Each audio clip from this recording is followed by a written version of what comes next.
17 বছর নির্বাসনের পর দেশে ফিরেছেন বিএনপির ভারপ্রাপ্ত চেয়ারম্যান তারেক রহমান। তার এই ফেরা বহুমাত্রিক বাংলাদেশের রাজনীতিতে নতুন ধারা সূচিত হবে এমনটাই আশা সবার। তবে দেশের মাটিতে পা রেখেই রেকর্ড বুকে নাম লেখালেন তারেক রহমান। দ্বিতীয় বিশ্বযুদ্ধের পর পৃথিবীর আর কোনো রাজনৈতিক ব্যক্তিত্ব এত দীর্ঘ সময় নির্বাসনে থেকে দেশে ফেরেননি। 17 বছর 3 মাস 14 দিন সময়ের হিসেবে তারপরে আছেন ইরানের বিপ্লবী নেতা আয়াতুল্লাহ খোমেনি, পাকিস্তানের বেনজির ভুট্টো। 1964 সালে রেজা শাহের শাসনের বিরোধিতা করে দেশ ছাড়তে হয় আয়াতুল্লাহ খোমেনিকে।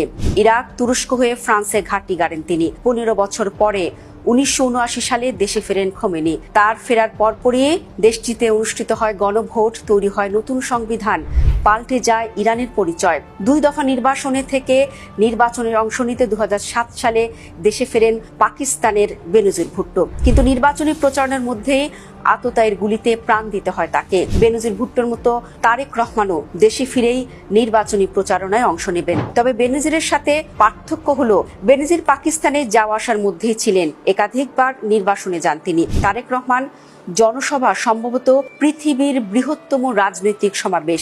বিএনপি দাবি করেছে জনসভায় 50 লাখ মানুষের সমাগম হয়েছে। পৃথিবীর ইতিহাসে বৃহত্তম রাজনৈতিক জনসভাটি হয়েছে 2003 সালে ইরাক যুদ্ধের বিরুদ্ধে। ইতালির রোমের সেই সমাবেশে দল মত নির্বিশেষে প্রায় 30 লাখ মানুষ যোগ দেন। তারেক রহমানের জনসভায় ঠিক কত লোক হয়েছে তা এখনো সুনির্দিষ্টভাবে বলা না গেলেও Bangladesh telecom regulatory commission BTRC জানিয়েছে তারেক রহমানের প্রত্যাবর্তন ঘিরে 1,10 লাখেরও বেশি সিম ঢাকায় প্রবেশ করেছে। আর পূর্বাঞ্চলে 300 ফিটের সমাবেশ স্থলের কাছের টাওয়ারগুলিতে 30 লাখেরও বেশি সিম অ্যাক্টিভ আছে। অর্থাৎ যে কোনো হিসেবে এটি ছিল পৃথিবীর বৃহত্তম সমাবেশ। রেকর্ড হয়েছে তারেকের ফ্লাইটের নজরদারিতেও। শুধু একটি ওয়েবসাইটে প্রায় 50,000 মানুষ তারেকের বিমানটিকে ফলো করেছেন। অন্যান্য ফ্লাইট স্ক্যানিং সাইটেও ছিল হাজারো মানুষের ভিড়। সবাই জানতে চেয়েছেন তারেক রহমানের বিমান এখন কোথায় আছে।